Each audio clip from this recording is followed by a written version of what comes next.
तो कैसे हैं आप लोग बच्चों? आज हम लोग जानेंगे कि एरोप्लेन कैसे उड़ता है।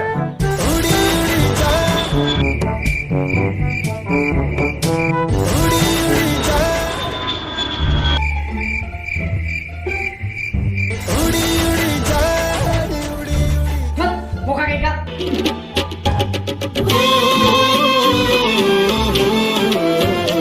और अभी तो रुको, क्लाइमैक्स अभी बाकी।